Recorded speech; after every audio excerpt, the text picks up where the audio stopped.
bounty hunter from the planet Duo. No quarry was too dangerous for Cad Bane, if the price was right. To-Do 360, Cad Bane's techno-service droid, had many built-in gadgets that made him incredibly useful, but he also had an attitude to match. Hello, and welcome to Centurion's Corner, and today we're reviewing the Black Series convention exclusive Cad Bane and To-Do 360. Now this is a new release out. It retails for near enough £30. You probably can pick them up for about that price and a little bit less, which I did on Star Action Figures. And at the moment I've got him as a pre-order, and literally within a couple of weeks here he is on the doorstep. So I only just got this as well, so I'm really excited. I've literally only just pulled it out of their fine packaging, and it looks absolutely mint and perfect. It looks fantastic. So it's sitting here in this nice kind of very matte black kind of box. Star Wars the Black Series, Star Wars the Clone Wars at the bottom, and it's all represented in this nice yellow now that actually represents Clone Wars in the Black Series. We've got the nice picture on the side of Cad and To-Do on the side, with just To-Do 360 at the bottom. On the back it's just literally just black with the Black Series at the top, with all the warning garbage down the bottom, and on the side there's nothing apart from another, again, Star Wars the Black Series. So with here we can actually pull the tab out a little bit, and inside we do have Cad Bane, and all represented in this nice white kind of look. A very nice contrast between the two, with the yellow still going through on the background. We've got him looking absolutely fine and dandy in that blister pack, with Cad Bane To-Do written at the bottom. And there's no windows here, which is it's kind of cool that we can actually touch them, if you're an inbox kind of collector. And on the back of this part here we actually have that picture again, and also the bios of both characters. The box itself is slightly a little bit bigger than a regular kind of box. I haven't got any of the kind of like wedge shaped ones, but I've got the older size box here. It's just slightly a little bit bigger, just slightly at the top, but obviously you can see the size, which is a bit wider here, which you can imagine. So I guess without further ado, we can just crack these two bad boys open.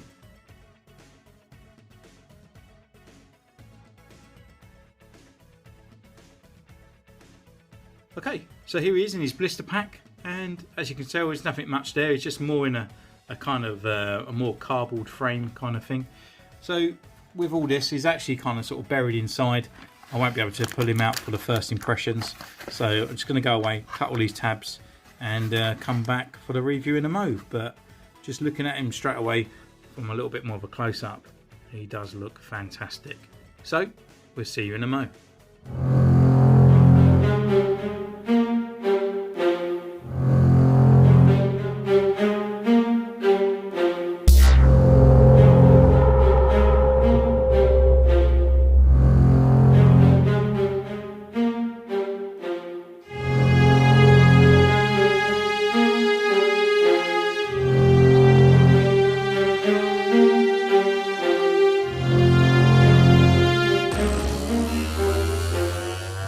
So here they are in all their glory.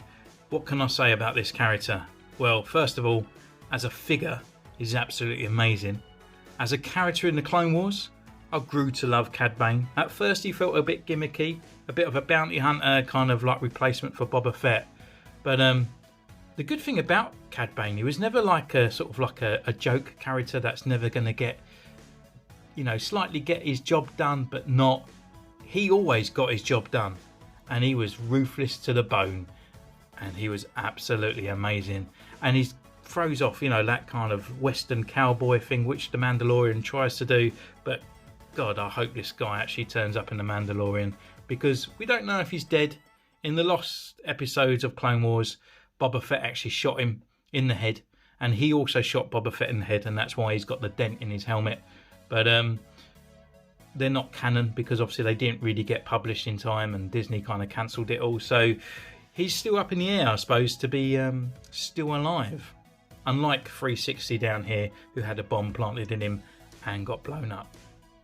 But anyway, that's Cad Bane. Well, I mean, as a figure, an action figure, he's fantastic. I mean, Hasbro have really gone all out on this character. He looks amazing. So kind of kudos to him really straight away from out the bat. And if you can just log off and go and buy him now without actually watching this review, then go and do that and then come back and watch what you're going to get, because he is amazing. He's one of the Black Series kind of characters. I just think that this is where the line should be going. So it comes with 3 accessories, 4, I guess, if you want to count this little dude down here. But you know, he's got his sort of his twin pistols, which look absolutely amazing. They're just sort of very basic, very thin. We've got the kind of scope on there, all in silver application paints with the little brown bit down there with no colour bleed. And they're both identical, both of exactly the same. Maybe this one's got a little bit more black on it than the inside on that one. But yeah, apart from that, they're exactly the same. His hands are very small, I must admit. They do look very tiny compared to the other Black Series characters. But they are both trigger fingers, which are handy and fine and dandy to hold his blasters. So we can take those out and they actually fit into these holsters, which I think is probably the main part that leads down on this character. The holsters do look a bit plasticky. They do look a bit brown and a bit sort of bog standard. They could do with a nice little bit of a paint application on there, just that will bring up the sort of like weathering of the leather effect and stuff on there.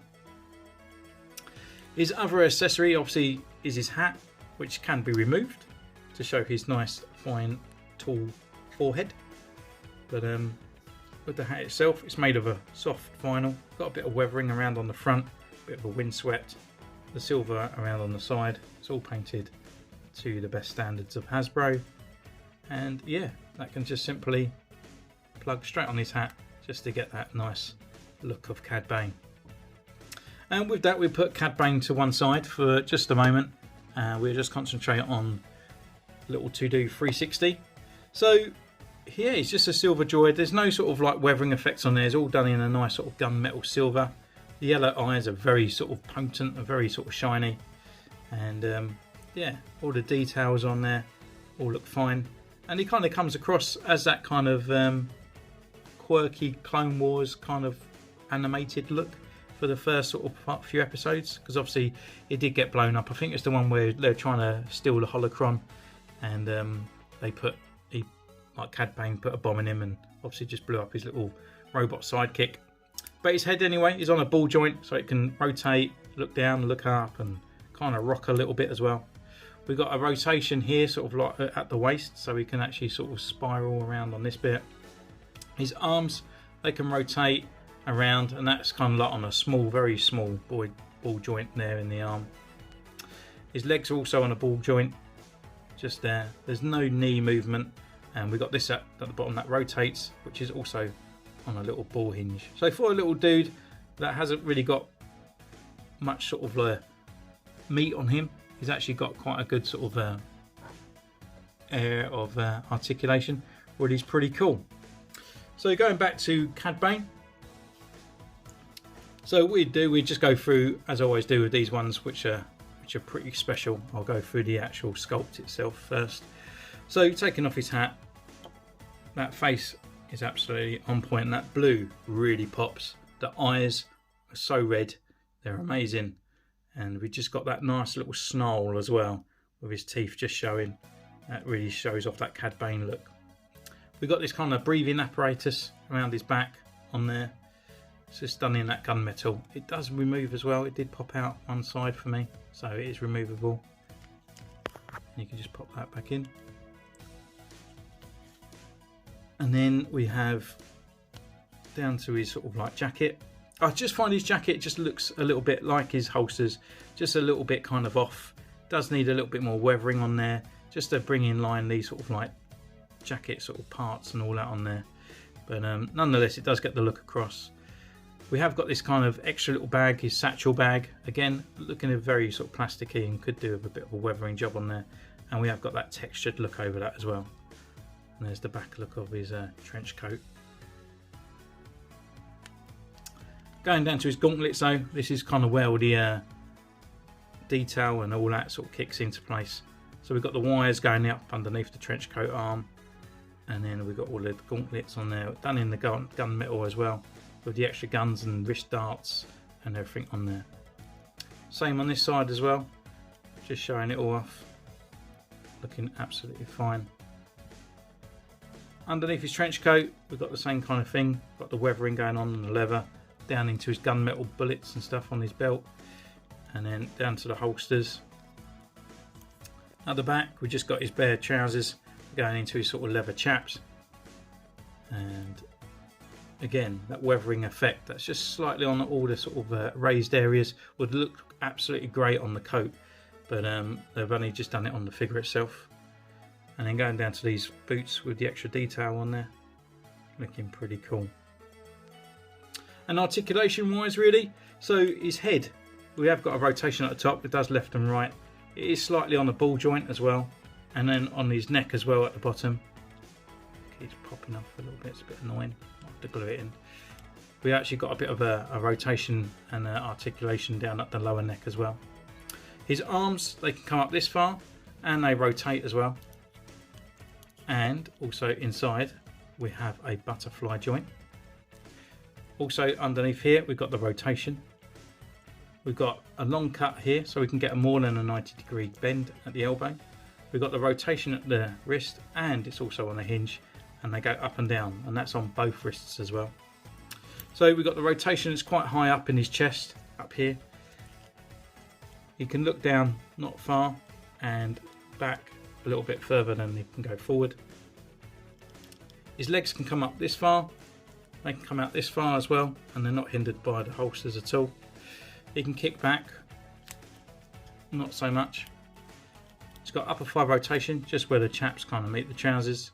We've got a one hinge kind of knee, but again we've got quite a good joint in there, and we've got a rocker and a pivot, and his little wrist ankle rockets as well. They actually rotate as well, so you can actually, when you're taking those pictures, you can actually sort of like look like which way he's going and which way. So yes, that is Cad Bane and To-Do 360, and oh my god, I'm actually blown away. And I really love actually like Hasbro really putting so much detail into Clone Wars, because as you all know, Clone Wars is where it's at in my heart. That's what kept me going for all these years with Star Wars, and it just kind of rejuvenised. And if you never watched Clone Wars and you say you're a Star Wars fan, honestly, I know it's animation, just kind of get over it and just watch it, because even if you don't watch the Clone Wars animation movie, you know, that's supposed to be the first one to watch. Don't even watch it, to be honest. It just doesn't do any of the series justice whatsoever. And yeah, just sort of persevere with it, and it absolutely gets absolutely amazing. And yeah, and same as Cad Bane and same as Hasbro, they're both kicking it off and getting really, really good at what they're doing, and I'm really loving it at the moment. So yeah, are you going to pick this figure up, or have you already got it? Is he the one for you? Comment down below and let me know. And you can follow me on Instagram, which is in the description. You can subscribe and you can ding that bell. And until next time, guys, take care, and I'll see you soon. Bye.